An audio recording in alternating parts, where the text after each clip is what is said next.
I'm the best in the world. When I'm on, I'm on. I'll beat any 85er in the world, especially right here. I try to put on for this state just like Dustin Poirier. And I'm gonna bring you back a belt. I swear to God, I'm gonna bring you back a belt. Brandon All in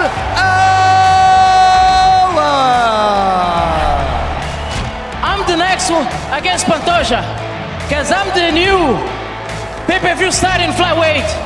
No one can be like me. No one dressed like me. No one is beautiful than me. I'm terrific. I'm the best. Manel Kape.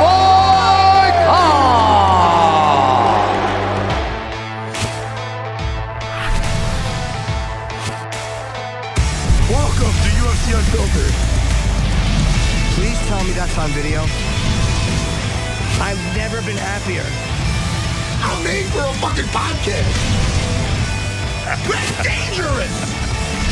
Listen to me, we're out of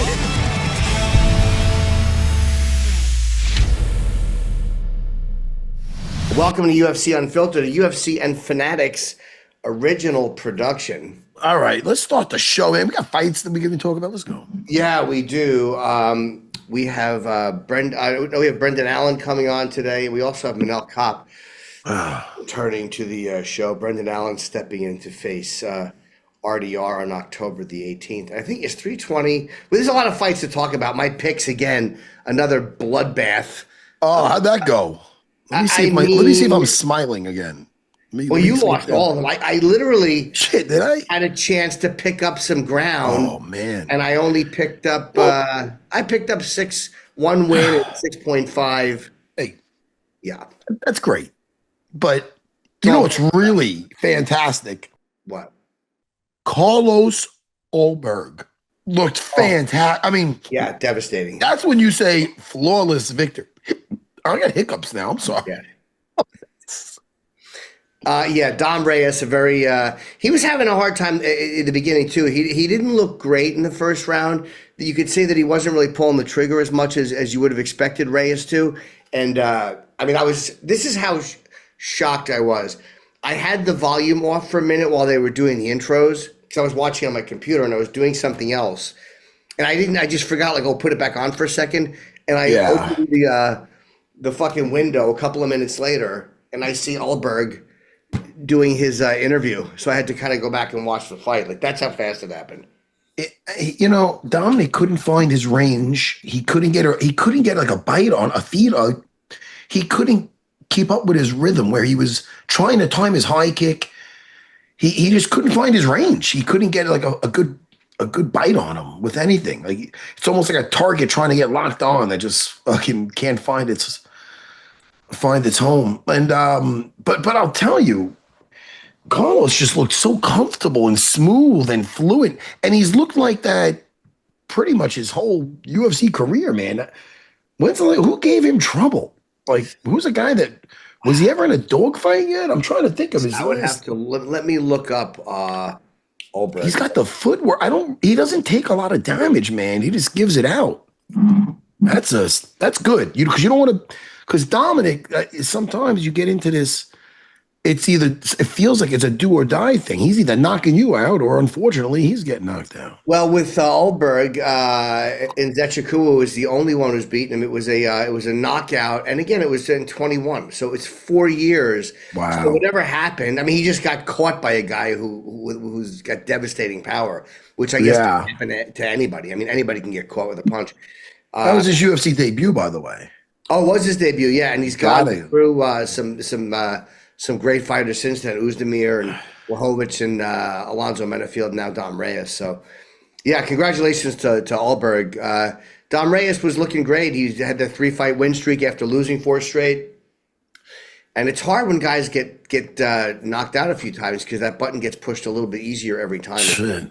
You don't want that, Jimmy. No, you don't want that, man. I never really had a bad knockout. I know I ran into Shoney's back fist that time, but it was like a flash thing, if anything. I was tired.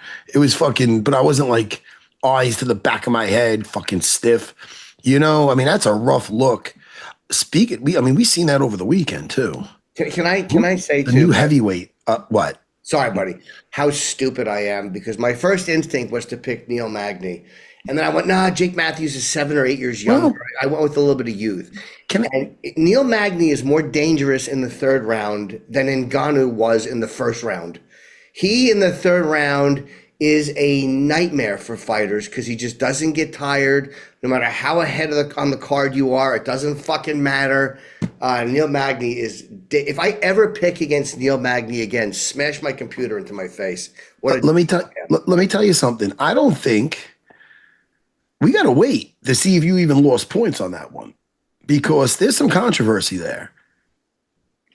Oh, yeah. Jake Matthews had him in the guillotine, on the first arm and guillotine, I believe. Oh, that's right. They stopped the fight. That's right. He stopped. Now listen. He stopped the fight with what about a second left. Now, yeah. This is the ball. Now this ref, I don't recognize this ref, and what I don't like, there's no accountability. There's no, my bad. It's almost like he's making like everybody didn't see it. He's like, all right, but it's still going. Wait a minute. You just stopped it. You just thought he was out. You screwed up. Now, Jake Matthews is in celebration. He feels you stopped it. He did it with a second left. Yes. No, we're still fighting? That's not right to do to that kid. Your adrenaline's going up and down, and now you're fighting a guy who's probably one of the worst guys to fight in the third round in all of UFC, Neil Magny. Yeah. You know, and now he's warmed up. Neil Magny was mounted. He was on the bottom in a triangle with Jake Matthews mounted on him, just trying to. I mean, this guy goes through hell, and he more times than not he wins. Ends up winning. Yeah. You know what I mean? He comes back. It's amazing what Neil Magny does. But I do feel for Jake Matthews because he got screwed. He got screwed bad. Who does that one arm? I'm sorry, Jimmy. Is that Sean Brady who does that as well? That one armed on top? Yes. Yeah. Yeah. Master Henzo is, he's very good with that. But Master Henzo back in the day, Ricardo Almeida, Master Henzo put Pat Miletich down with that in front of his home crowd. Oh, who's in the waiting room? Brandon Allen. Is there been a protest filed? I forgot about that, Matt, until you just said it. And it was I'm thinking Magny would have survived, but still doesn't matter. He stopped it. Yo, let's get Brendan in here. But listen, I think it's really I think it's a travesty, man. He should. I'm not usually one to bitch about, but that's the ref. But the ref gets off scot-free because everybody got the fight. Neil Magny, it would have been injustice for Neil Magny also, but it's he already made the call. We're gonna get Brendan Allen's thoughts on this also.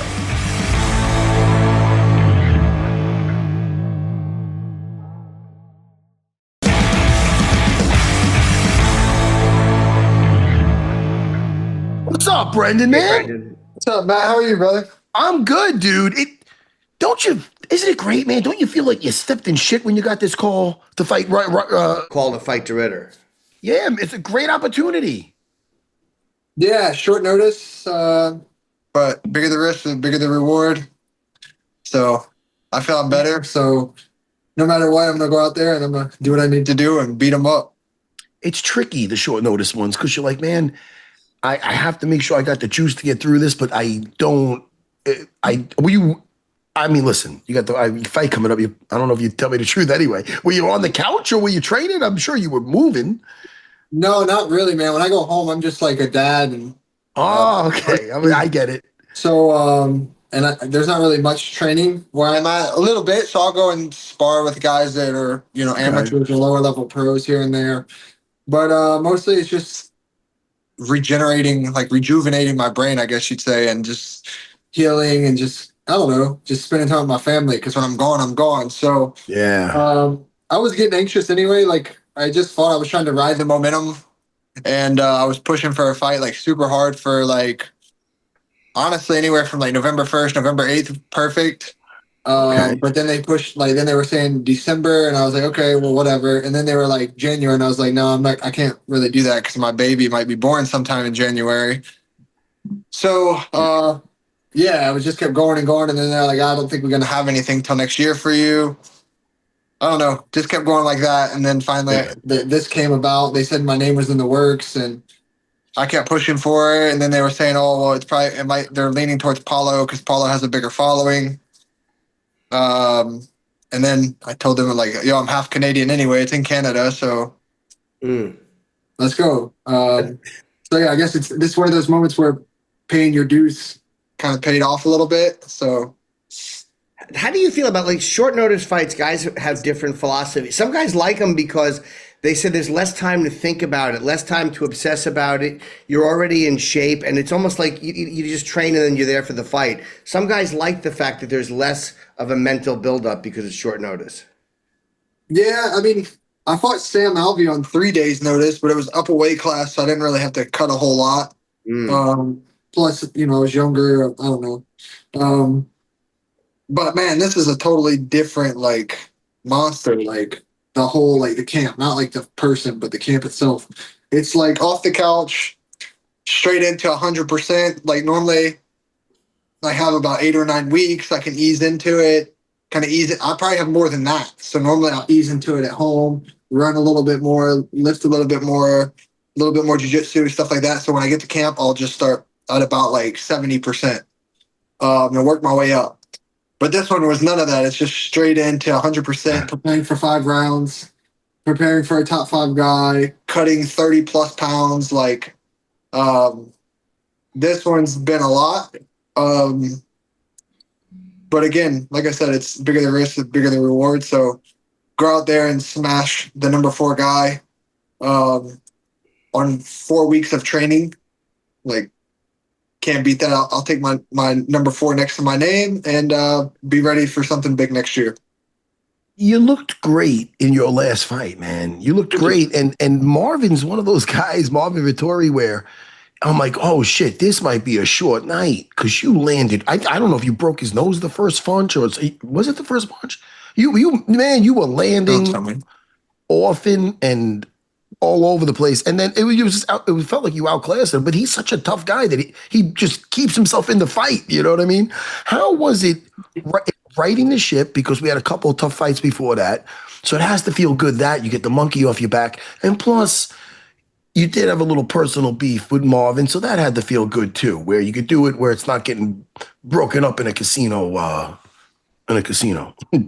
Yeah, I mean, look, I definitely wasn't the best of myself. Probably the worst body-wise when I fought Imavov. And still, arguably, if you really watch the fight in detail, look at the rule set, I think I lost the fight on perception. I do. I think I lost the fight on perception. I think I was shooting sloppy takedowns and pulling guard to get the connection. And even though he wasn't landing a lot, he looked more effective. So 100%, I do agree with the decision. But I think it came down to the 3rd round, and I was landing bigger shots, but those sloppy takedowns and pulling guard to have that connection, I think it lost me the fight. So, yeah, for sure. I think I lost that fight on perception. I don't think it was skill. I think I was beating him where he was best at, but bad tactical error. With Fluffy, I was super lazy, and still, I think, based on the rule set, I think I won the fight. I think it was 1-1 going into the 3rd. I rocked him really, really, really well. Stuffed his first takedown, rocked him, and then other than that, he had my back for 2 minutes, and he's just holding. I reverse him for 10 seconds, and because I'm trying to finish him, I end up tripping over his foot, landing on my back. 30 seconds, he don't do nothing. The last 15, I try to beat him up off my back. He lands 1 elbow with 4 seconds left. It doesn't do nothing but give me a black eye the next day, like a black dot.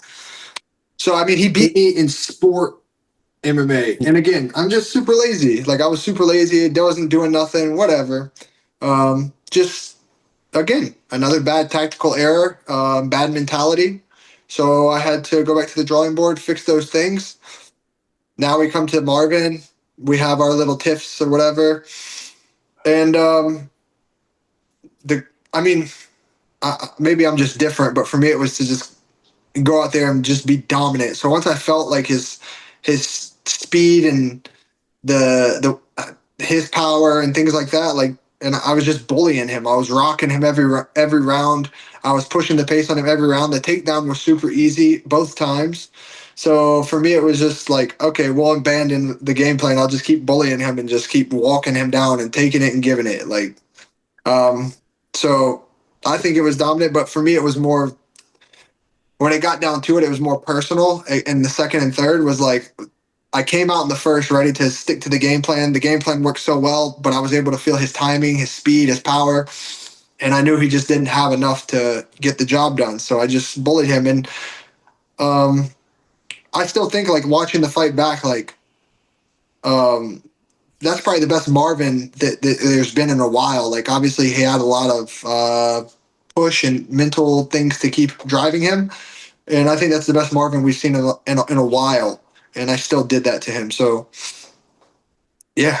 Can I ask You guys buried? I'm sorry, Jimmy. I just want to know if they buried the hatchet, because sometimes you get it out all in the cage. Are you guys cordial now?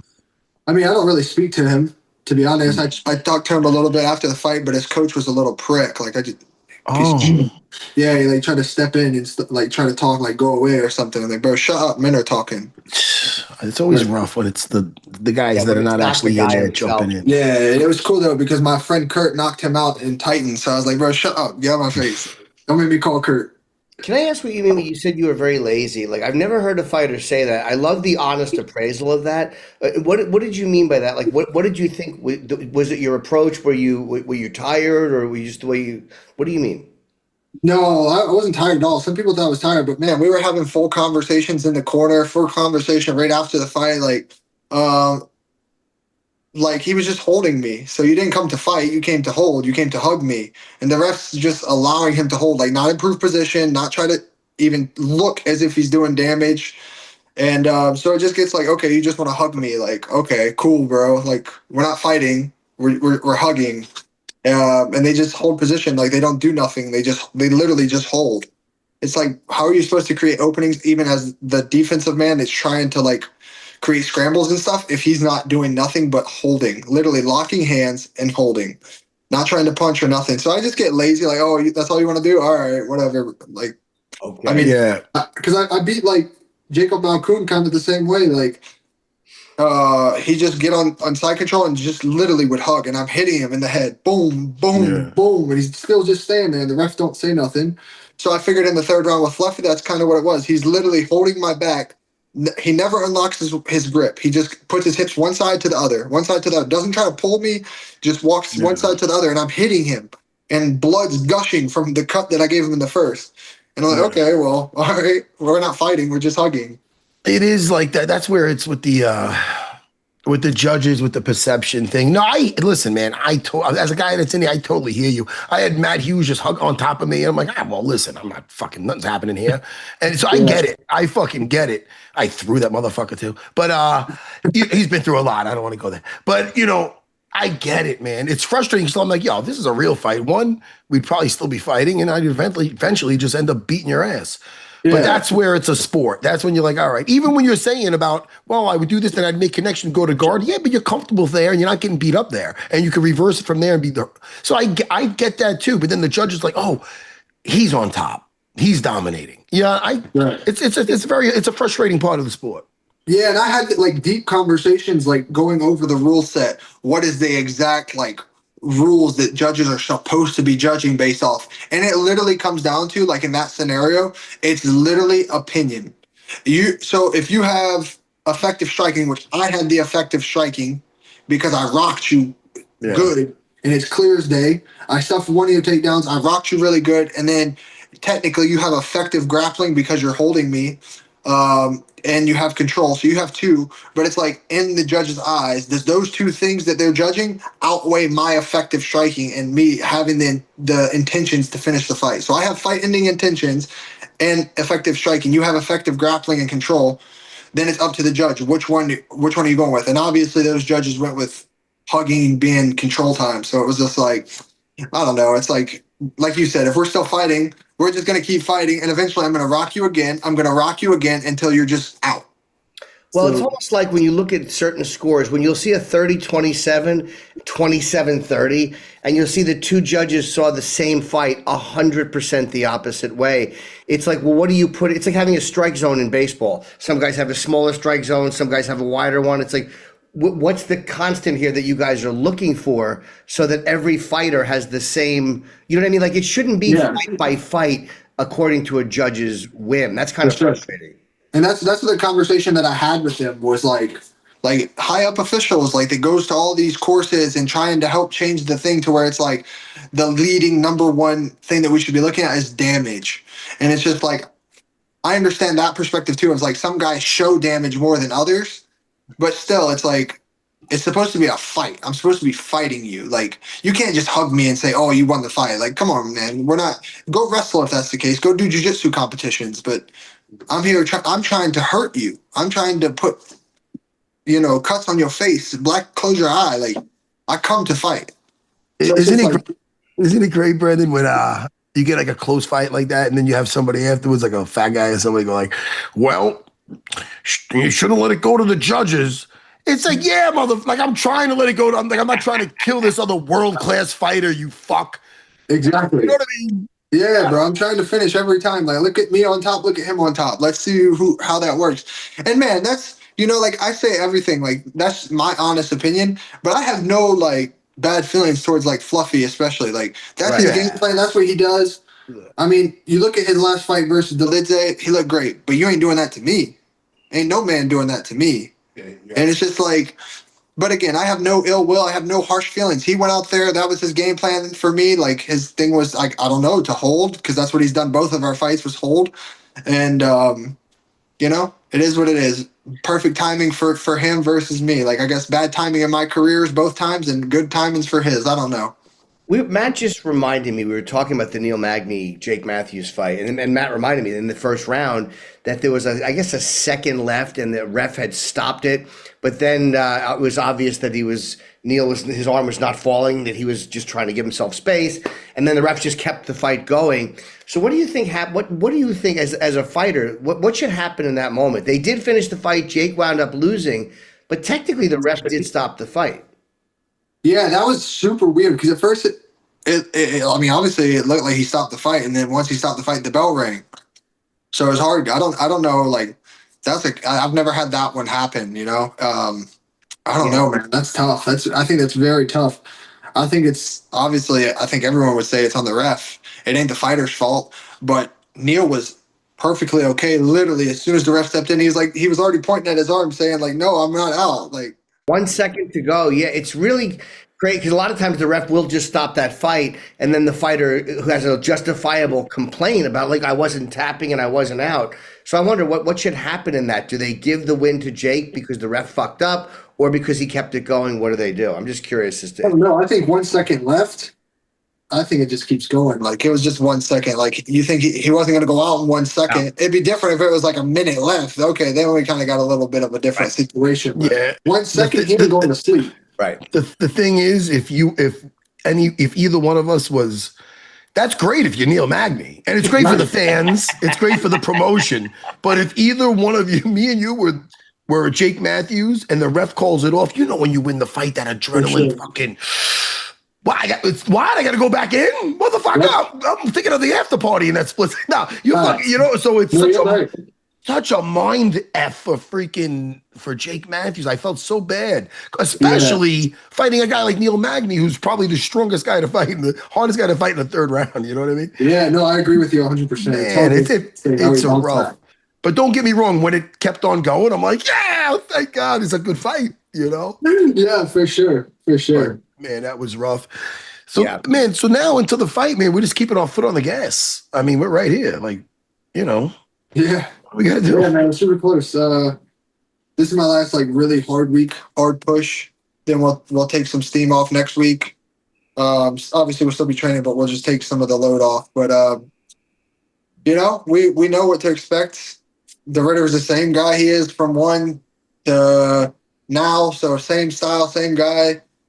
I've seen him train. I've never trained with him personally, but I know guys that have, and he knows guys that have trained with me a lot. So I think at the end of the day, man, I think obviously the deck's a little bit in his favor, obviously with prep, but I'm going to be just fine. I think my technical abilities are so far beyond his, and when I'm on, I'm the best 85er in the world. So I think, at least, and I just think I'm too much for him. I don't think he's fought a guy that's young, hungry, big, experienced. I just think I'm going to be too much. I think he's going to try to use his size like he does in all his other fights. Try to put pressure on me because it's like off the couch kind of. But man, I've never met a man that I've hit clean when they're coming forward. They wants to keep coming and keep coming. So mentally, I'm preparing myself for that, but I don't think he can take it, especially the kind of guy that he is that doesn't like to get hit. Like you could see when he gets hit, he's and then trying to frantically shoot. And it's funny because he fires off that big knee, and the one time he got hurt with Roberts when he's trying that big knee. So and you are a sharpshooter, so stylistically it makes me very excited, man. Because standing up, that is very exciting. But on the floor too, you're never a guy to just get taken down, mounted. You have very good jiu-jitsu, man. So that alone for me as a jiu-jitsu guy, I'm excited about. I mean, hopefully he doesn't go there for you. I mean, listen, you might just take care of business. I mean, I'm going to take him down at some point. If it goes that long, I'm not these other guys that are scared of his jiu-jitsu. Like, I know my jiu-jitsu is better than his. I've seen him do jiu-jitsu. I've worked with guys that have worked with him, and I know my jiu-jitsu is better than his. I know it, especially MMA jiu-jitsu. I think like Paul Craig has good jiu-jitsu. Like he has little slippery things, and elbows change the world. So I think he's gonna be, when I get on top of him, like he's never had the damage that I'm trying to inflict. So the intentions are always there. Little shots from me in those positions hurt.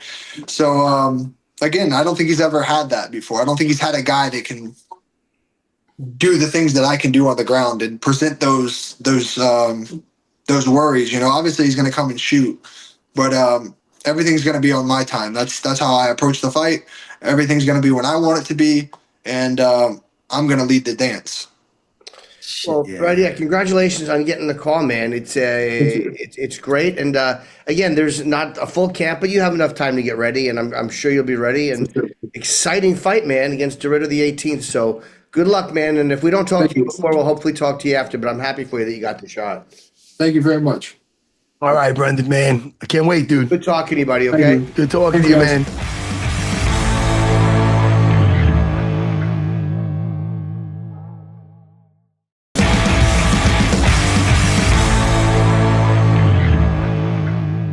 All right, man. Hey, listen. Stylistically, it's great. You know what I mean? Yeah. I mean, it's a very, very a very interesting matchup. Now, things are going down in the light heavyweight division. I mean, we came off this unbelievable weekend of fights at UFC Perth. Ulberg moving himself into a position for a title shot. And this coming weekend, this is a really exciting matchup. Magomed Ankalaev against Alex Pereira, throwing down in a rematch at 320. Gear up for Ankalaev versus Pereira 2 at UFC 320 with official event merchandise at UFC Store. And if you're as excited for this Saturday's pay-per-view as Matt and I are, head over right now to the UFC Store, which has plenty of great UFC 320 merch available to buy. Official event gear is live now at UFC Store, including Venom fight kits, jerseys, hats, tees, much, much more. Whether you're repping the brand new Alex Pereira Unrivaled shorts, or if you're rocking the UFC 320 Pro Sphere styles, the latest gear just dropped. So head on over to ufcstore.com and get these things while you still can. We might as well just chat for a second. What do you think about this? I'm telling you, Ankalaev is, I like Pereira more. I enjoy him more just because I'm a fan. But Ankalaev, I think people look past because they allow Pereira's punching power to kind of jade them. Ankalaev is a very dangerous guy, and I don't know what Alex does different that beats him. I think Ankalaev wins this fight too. I mean, Alex had good moments. He had his moments in the first fight. I thought it went the right way, but I mean, he's a punch away from putting anyone's lights out. And he's working with Glover, man. He's always working on his jiu-jitsu. He wasn't easy to get down last time. You know what I mean? He wasn't easy to get taken down. His takedown defense was excellent. No, are you fighting with me? No, I'm listening to him. You're right. I'm thinking he was going backwards a lot, and I think that's not comfortable for Pereira. I think that's what he's got to kind of fix. Is he's got to find a way to stop Ankalaev from pressuring him the way he was? Listen, the fact that Ankalaev could take him down and most likely, well, he almost swept him down with a Muay Thai sweep, or he did sweep him, if I remember correctly. He's got some takedowns too, but more likely than not, Ankalaev is going to be the one with that takedown threat. And that alone kind of makes it a little bit more equal standing up, because that's something that Alex always has to keep in the back of his mind, where Ankalaev could just let him fly. You know what I mean? Let's bring in Manel Kape. Oh, shoot. Is he here? He is in the waiting room. Manel Kape. And they're fighting Brandon Royval. I think it's December the 13th. It's the main event. Finally, this fight is happening. They've tried to make this fight happen before, but it has been a bit of a tough go in getting it.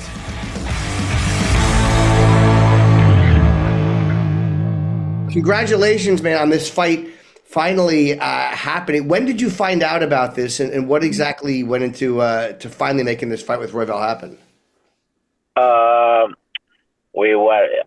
I was found out like I think July after July actually, July, January, after my injury they was about to schedule this in the beginning of September.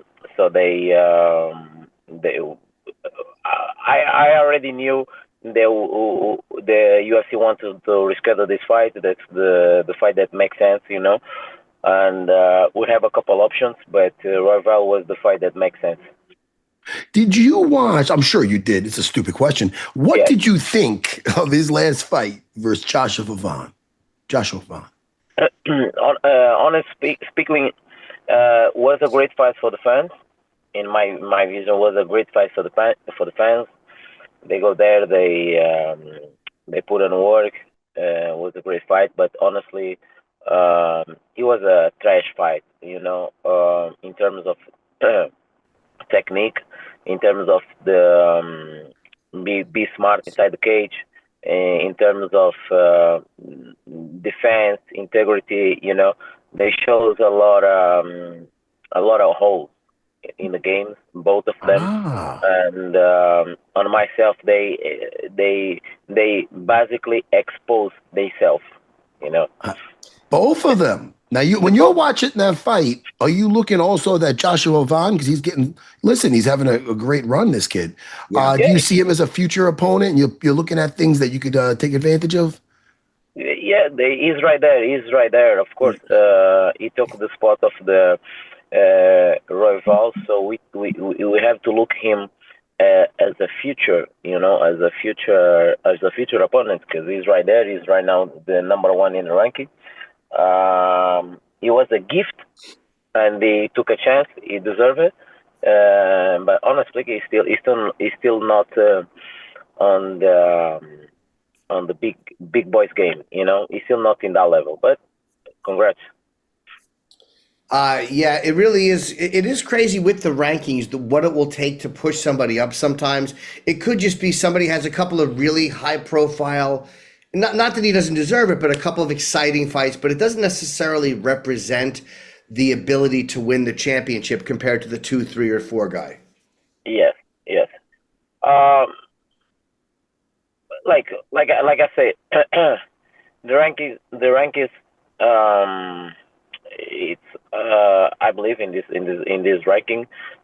Some of them, in my opinion, should not be there because they had a long time, and they didn't fight, or they don't took a risk. As the same when I speak by myself, because I like to speak by myself, because I've been took a lot of risk. I've been always fighting. That's my vision when I see a fight. I never choose an opponent or whatever, and whatever UFC was give me, I always accept and welcome. And so some of them they in the ranking like for a long time without a fight or just one fight, and it's a little bit suspicious, you know, speaking about ranking right now. So we're getting the camp started now, a couple months out. I mean, honestly, the camp is not about like it didn't start right now. I was training all this time, you know. Even when I get an injury and I broke my feet, I still was training. I was doing some pads. I was doing some back work. Of course, not using my feet, but I was still all this time working, you know. And I never stopped. And how long did the injury lay you up for? I think 2 months, 2 or 3 months. This injury was 2 or 3 months, and yeah, I'm full of recovery, and ready to go. You know. And when you have an injury like that and you start training again, how long does it take you to get comfortable to go like, all right, things are really okay? Like how long are you careful with it for, and when do you finally just go, all right, I'm 100% healed? We never 100. I speak for myself, but we never 100% will. And one of the problems, speak for myself, this is I need to really take care more of the injuries, like more seriously, or really stop, because the injury comes. It was a pretty big injury, and I took the first month off because I couldn't walk, doing anything, but I was like back to workout. Speaking about comfortable, I was just scared if I couldn't not broke the same place, but everything went very well. I was feeling very comfortable. 2 weeks after take my cast, I started walking, started getting some walkings, and after the 2 or 3 weeks, I was already comfortable, like moving around, punch some bags, you know, and then start with sparring. It's got to be hard too and frustrating when you have an injury. You feel like you're watching all this stuff happen in the division. It's got to be difficult because things move so quickly, and if you're out, it just feels like everything is. Do you feel like things are passing you by, or what is that frustration when you're hurt and you have to just sit and you're watching all this stuff happen? I'm not frustrated at all. I'm not frustrated at all. You know, I have a lot of things to do. I get my mind occupied with a lot of things to do besides the fight. You know, and I feel that if people or human beings feel frustrated with all these things happen in a life of other people, like a fighter and everything. It's a little bit more jealousy thing, and this is a feeling that I don't have to anyone. I never had, so I think they deserve. There's the moment to happen. They took a chance, you know. I was the one that get injured, so honestly, it wasn't any frustrating. But of course, I would love to be there because it was my time. It was International Fight Week. Was something that I really was working for a long time.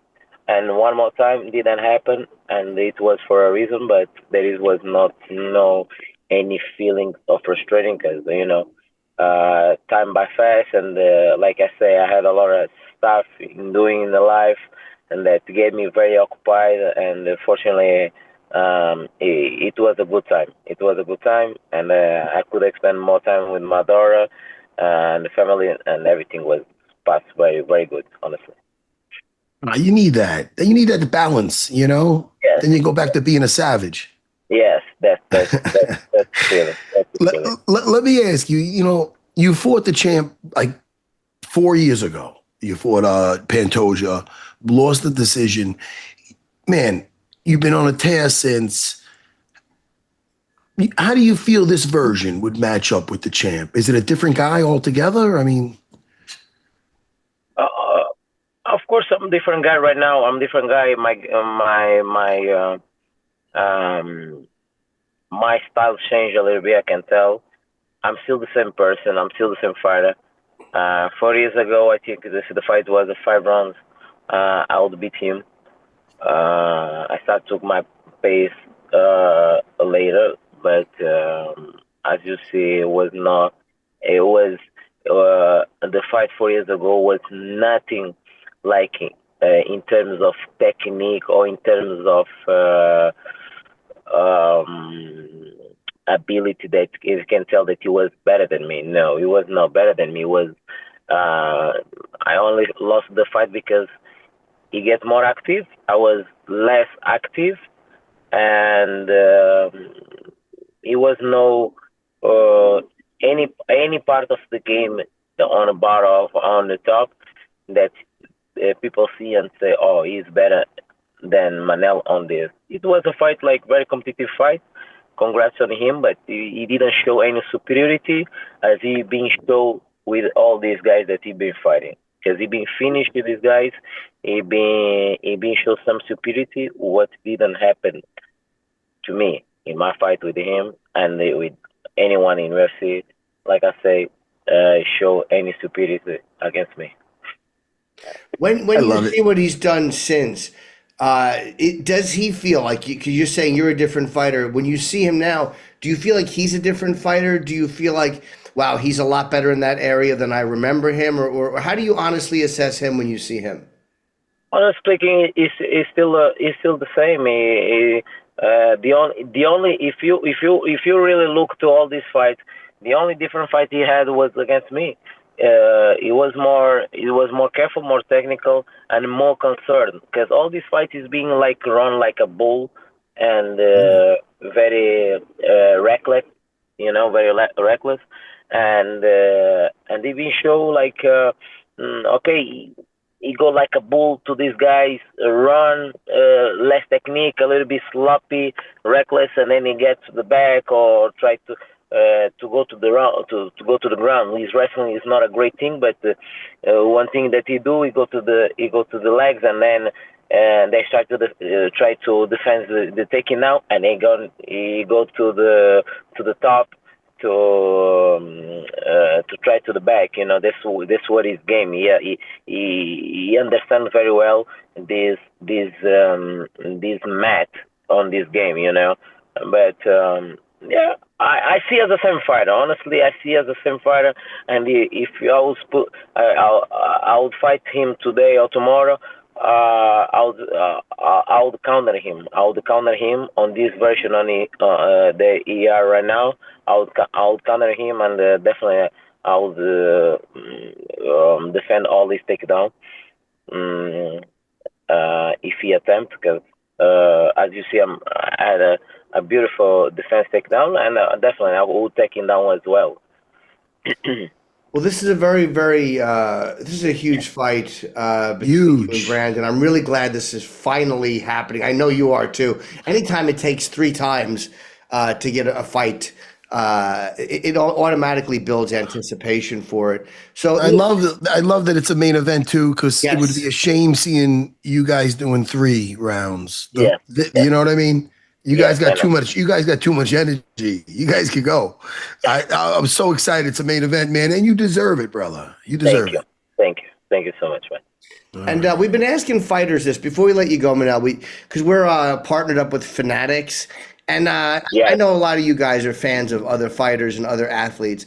If there was any athlete that you could get an autograph from, living or dead, it doesn't even matter the sport, who would be the person for you? That's a great question.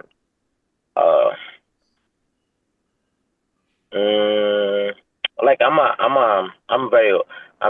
like a lot of the old guys, the young, the old generation, Yep. There is a lot of fighters that I love, like Rashad Evans. Rashad Evans. Love Rashad Evans. Yeah, Rashad Evans. That's a great. Now let me ask you why. I love him. He's a champion, Ultimate Fighter winner, buddy of mine. But that's one that usually we get Michael Jordan, we get some Muhammad Ali's, Bruce Lee in there. Tell me, Rashad Evans. Rashad Evans is the guy that I grew up watching MMA, beside the Brazilian fighters, of course. As a Portuguese language, I grew up with a Brazilian coach. I watch a lot of Brazilian fighters, but in US UFC, and when I look overall, a guy that inspired me, and I saw a lot, and I have a chance to meet him. as a person, is a great person. You know, he's a great human being. Was Rashad Evans. 'Cause always I look at the fight, he got this fire, you know, on him. He never back it up, and he was like a big inspiration, you know, when you see him and feel like, oh wow, one day I want to be like this, you know. That's the guy that will get the autographic. I like that Great. a lot. Yeah, great answer. Great. Yes, Hey, yes.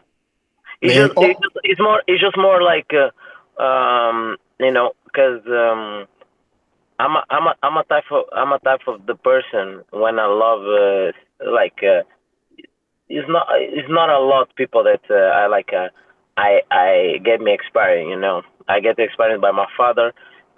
Lucky I grew up with a father that was a professional and a former world champion boxing, so I get some idol very close to me. But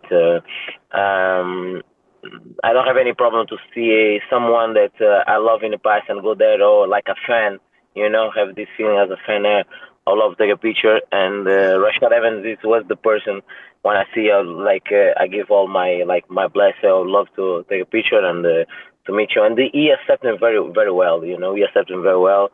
I see his character was a great human being, and it was sadly because I love to.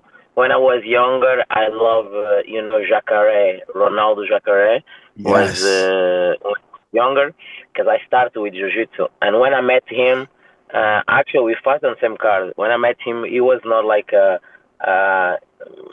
great human being, you know. He was not like a great person, and so I lost this charm, you know. But Rashad Evans was a person like that very well, and like I really appreciate this. That's Was why Jacare a little? Was he standoffish, or was he a little just not too particularly friendly? It was not too friendly. He gets friendly when he knows who I am and who I know, you know. But this is another conversation. And you know, in jiu-jitsu there is a lot of ego. There is a lot of I know people might think like this guy probably a cocky. I understand very well. People when they met me for the first time, they probably think, oh, this guy is cocky, arrogant. I kind of understand this, but it's totally different. When people met me, they really realize that there is nothing. This is all about business. But it was not that friendly, you know. It was a little bit more like arrogant, you know. Yeah. He's a fighter. You know, everybody he's a fighter. You a fighter, and people have some. I know.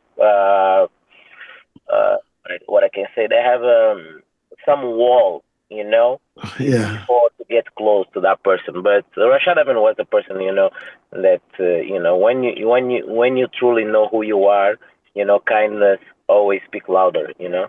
Yes. Great. It's funny too, and how you always remember when you're new who was nice to you, who ignored you, who wasn't nice. You never forget that stuff when you're coming up. Yes, that's really true. And this mark on people, you know, or marks on the people. And I get a lot of comments like this. People always like, hey, bro, like, I met you, like, I was thinking that you are a different person, but you like, I get this a lot. This is really true. This is really true. Man, well, listen, we love the way you carry yourself. I see beaming with confidence, and you got the skill set to back it up. December 13th, main event. Yeah. Man, we can't wait. Brandon Royval. I can't wait to as well. I can't wait to. Well, we'll talk to you again, man, and have a great fight, and it's always a pleasure watching you. It's my pleasure. Thank you so much.